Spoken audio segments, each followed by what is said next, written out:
It is the question that everyone who enjoys consuming media that involves any form of violence. But can he be Goku? So recently I started playing a game called Honkai Star Rail, set in the same multiverse as Genshin Impact. It is a sci-fi fantasy JRPG game that is actually really fun. The characters are really cool, and some would say pretty appealing. But I couldn't help but take note of the power levels featured within. Like, we're told very early on in the series that a Calamity Vanguard can easily destroy a planet. Yeah, this Planet Buster is literally just the first boss in the game as a giant mecha dragon. Not only that, but your player character is able to help fight and defeat this planet breaker, and your character just straight up eats a blast from the cyber dragon. Mind you that this main character withstanding planetary attacks just had his powers awakened and became far stronger after receiving a fraction of the power from the subject of this video, Nanook the Destroyer. Nanook the Destroyer is essentially the god of destruction within Honkai Star Rail, but they use the term Aeon instead of god. He's the leader of the Antimatter Legion, which are the main antagonists of the game. And when I was playing the game and reading the lore, it got me thinking, like, does this man Nanook compare to Goku? I mean, this is a new game, so his lore isn't fully explored yet, but if we just go off of what we know, we can actually say that this man really does beat a lot of versions of Goku, possibly even Dragon Ball Super Goku's true Ultra Instinct. But before we get into the comparisons, I do want to get behind the origins of Nanook and how he came to be. Pretty much all we know of how Nanook came into existence is that he was born during the destruction of his world, Aldevun. Nanook was born as the Aeon of Destruction. Aeons are known as the gods in their stars, and are the conceptual personifications of their paths of power. Nanook's path being destruction itself, giving him the moniker of the Lord of Entropy. And it makes sense as to why he is the leader of the Antimatter Legion. If the increase of entropy is a fundamental law of the universe, then the heat death would be the inescapable destiny of the material world. So why is it that we bother to struggle to survive? Expansion, fusion, and then annihilation. If we wish to welcome the new, then we must first embrace the end. From a scientist just before pressing the button for nuclear detonation, 2152 AE. The birth of the universe is a mistake. If civilization is a cancer emerging quietly from the boundless stars, then war is the only common language known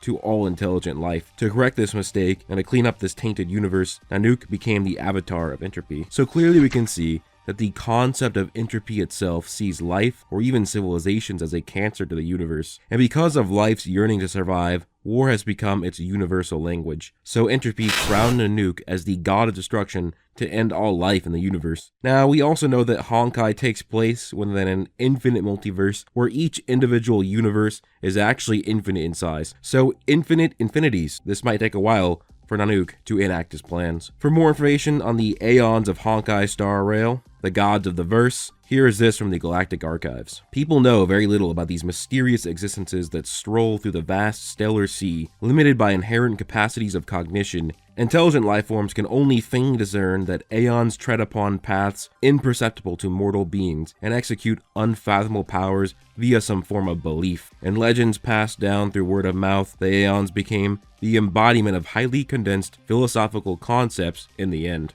If anyone can tread on a path ruled by an Aeon, they'll be inundated by a distant sensation, like being struck by a glance from light years away across the galaxy. Many believe this is the only connection that Aeons and mortals can ever have with each other. So basically, Aeons are beings that are the embodiment of the concept they take on. So Nanook is the embodiment of the concept of destruction or entropy. So as I said, this game is only a few months old, and there are going to be many story expansions. So the story is purposely vague so far because Nanook is just building up to be some big bad final boss. But as I said, a character received a fraction of Nanook's power, and that made this character way stronger. This character is already fighting a planetary dragon, meaning that a fraction of a fraction of a fraction of Nanook's power is planetary, putting him well above early Dragon Ball characters who are moon level like Master Roshi or early series Goku, which there is a decently large gap between moon and planetary. It's actually nearly a 2,000 times difference, so it's crazy to think that the player character of Honkai Star Rail, an hour into the game, is just wiping the floor with buff Roshi and other characters of the like. What's even crazier is that within Nanook's Antimatter Legion, he has these overlords that are basically his appointed generals. These overlords are so strong that they can incinerate entire galaxies, and these overlords are considerably weaker than Nanook, which inherently puts this Aeon of Destruction at multi-galactic. This jumps him above the majority of the Dragon Ball timeline, as even Perfect Cell is just solar system level. And even if you take the data book that implies that the Dragon Ball Z solar system where Earth resides is a galactic nebula, that makes it a galactic-sized solar system that is still far weaker than the multi-galactic overlords of Nanook. And Nanook dwarfs the power of the overlords. So yeah, sorry Master Super Saiyan Goku, or hell, even Super Saiyan 2 Teen Gohan. You just don't have a shot against my boy Nanook. And I already know what you're saying. Buhan threatened to destroy the entire macrocosm, and once Goku went Super Saiyan God against Beerus, his clash with him was almost going to destroy the macrocosm. The Dragon Ball universe consists of several universe-sized realms, so these are both multiversal feats, which even just universal dwarfs multi-galaxy, so Super Saiyan God suppressed God Destruction Beerus, or hell, even Buhan beats Nanook, right? Well, no, actually they don't. Neither of these feats are actually even remotely impressive compared to Honkai Star Rail's God of Destruction. Here is this dialogue from the game that describes the power of the Aeons. Aeons, mysterious higher beings with celestial bodies. Each of them controls a different path and has the ability to travel freely between the stars. They possess tremendous powers to erase reality and create new worlds. Nanook is an Aeon, so he does have these powers, and while I know you can easily say worlds means planets, but within Honkai, almost every time they refer to a planet, they use the word planet, and they'll refer to universes as universes or worlds. Worlds is plural, which puts Nanook at multiversal at a bare minimum. This doesn't necessarily automatically scale him to Buhan and Super Saiyan God Goku, because technically they were destroying more than just 2 universes, whereas if we look at Nanook's statement, we can only get a lowball estimate of 2 universes for his low multiversal scale. While you might think multiversal or even just universal is crazy for this video game character to reach, but it's actually very much supported the more you look into the lore of Honkai Star Rail. When Nanook was merely born, he destroyed the galaxy that he was in, and his birth shook the entire universe. What's crazy is that this is infinite power at the low end for the calculation of this feat, because the universe is stated to be infinite on numerous occasions, so Nanook shook infinity by being born. But if we take this to mean universe as in the entire multiverse of Honkai, which is possible as universe has been used to mean the entire multiverse of Honkai, then that means that Nanook, just from being born, shook an entire multiverse that contained infinite universes, each universe being infinite in size. This comes down to the debate of which is more impressive, destroying a macrocosm of several universes, or significantly affecting a macrocosm of infinite universes. It is not final or certain in any mean, but I'd have to say that Nanook's feat is probably more impressive overall.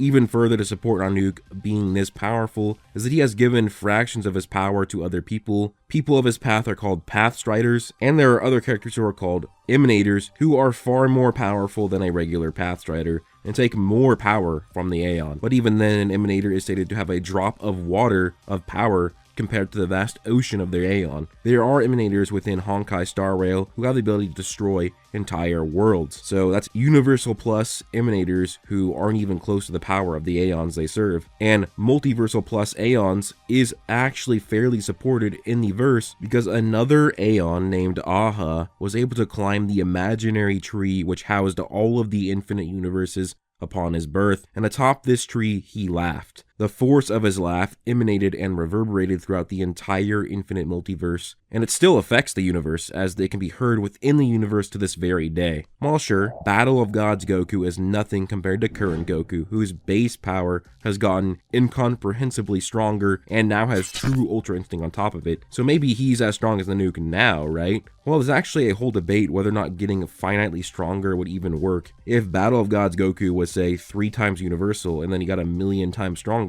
that doesn't mean that he's 3,000,000 times universal. It's really no different that to go from galaxy to multi-galaxy, it's actually nearly a 1,000 times difference when you account for the space between galaxies. And considering a universe can't necessarily be quantified in the spatial distance between them, because a universe is supposed to be all of reality itself. Even then, if Goku got infinitely stronger, he might not even be multiversal plus like Nanook, for the reasons I just listed. I know a lot of people are going to mention any sort of higher dimensional scaling for Goku. For example, there is official official promo material that refers to Goku and Beerus' fight as super dimensional, which would be grounds for a 4th dimensional fight, or 4th dimensional powers. There are also other supplementary materials in Dragon Ball that scale at higher dimensions, but these statements are often vague and are the only mentions of such super dimensionality. I'm not completely against the scaling, but Nanook's higher dimensional scaling is not only more supported than Goku's, but it also branches into even higher dimensions. For example, it's just blatantly stated inside of Honkai Star Rail that Nanook and the other Aeons are from a higher dimension, and their powers and avatars are just projections that the player characters see, meaning that, at the very least, Nanook is 4th dimensional. Furthermore, there's a character in Honkai Star Rail named Welt Yang. Welt is actually from a completely different universe, as he was a major character in the game Honkai Third Impact, in which he is one of the strongest characters in that game, if not the strongest. Now, in Honkai Star Rail, Welt Yang actually sees the Aeons and mistakes them for the Herschers of his old world. While he did recognize them as different after analyzing them, he still believed that they were comparable in power, as that was the whole point of the comparison. Many of the Herschers in Honkai Third Impact scale relative to Welt Yang. Though Welt is nerfed in Star Rail because he lost his Herscher core, when he had it, he possessed the power of controlling the singularity that gave birth to all space. That was 11th dimensional. So Prime Welt Yang has 11D powers. The Herschers scale relative or even just finitely weaker than Welt Yang in his prime, and if the Aeons are comparable to the Herschers, that puts the Aeons and Nanook at 11D or 11th dimensional when it comes to their power and dimensionality, which is far higher than how much you can scale Goku, which that's actually crazy.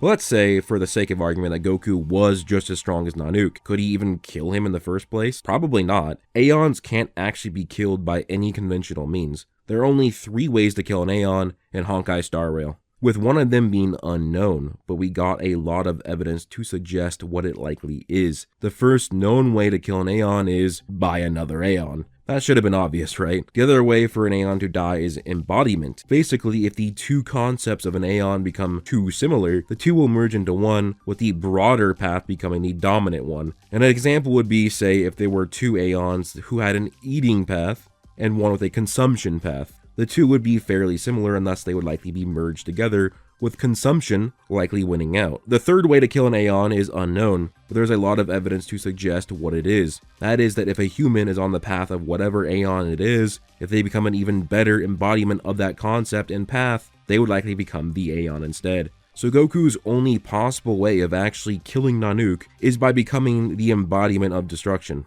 which is not really in Goku's character. Maybe if Vegeta or Beerus were here instead, they would have a better chance, but I still doubt that they're as good as Nanook, because the difference with Dragon Ball is Beerus is the god of destruction for balancing the universe. Nanook is the god of destruction for destroying the entirety of the universe. I don't even think Beerus would qualify to become the Aeon of Destruction. So not only is Nanook probably stronger than Goku, but also can't be killed by him anyways. Really, the only good argument that Goku has compared to Nanook is speed. Goku has many feats that are MFTL plus and even several infinite speed feats, whereas Nanook doesn't really have much for speed feats, as he really hasn't done much in the verse. But we should also be able to use any feats that the other Aeons have for speed and use that in support of him. Again, we have Aha, and Aha climbed up an infinite-sized tree in finite time, and his shout traveled across infinite universes, each being infinite in size, and they are still going too. So while Goku has infinite speed arguments and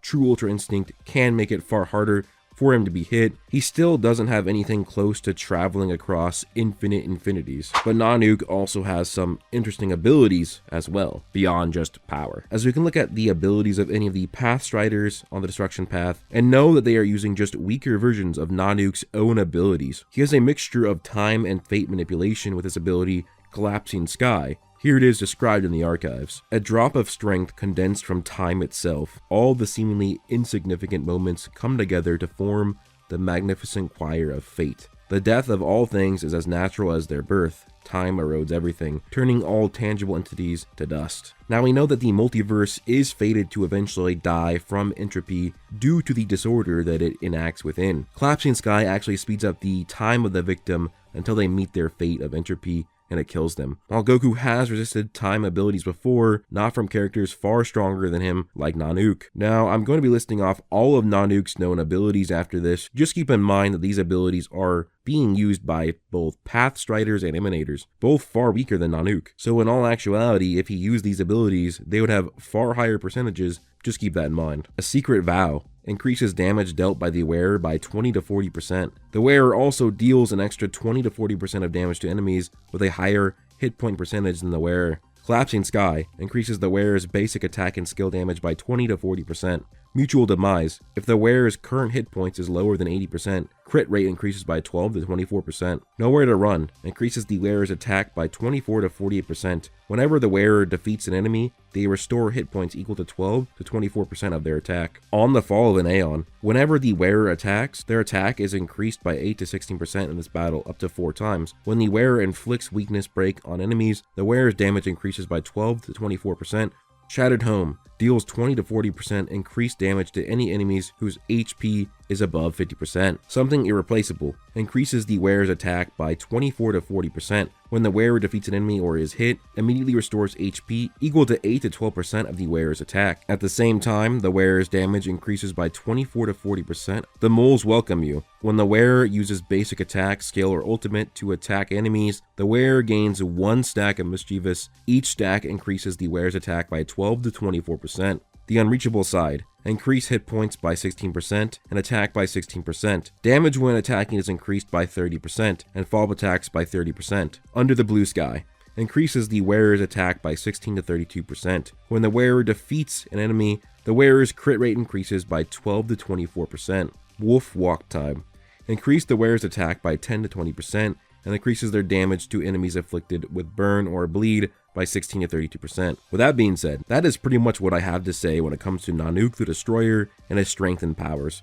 From what I have seen, he easily defeats any version of Goku up to the Buu Saga casual, but there's also sufficient evidence that he beats even current Dragon Ball Super Goku with true Ultra Instinct. Sure, UI gives Goku a lot easier ways to dodge, but that does not inherently stop him from being hit, like when Jiren and many other characters on various occasions have hit Ultra Instinct. Join me in this expansive space odyssey that is a global hit with 40 million downloads in less than 3 months. In this free-to-play game, fight the menace that threatens the universe by building your team with over 20 playable characters with English, Korean, Japanese, or Chinese voiceover. You better be prepared to encounter the mysterious antagonist Kafka.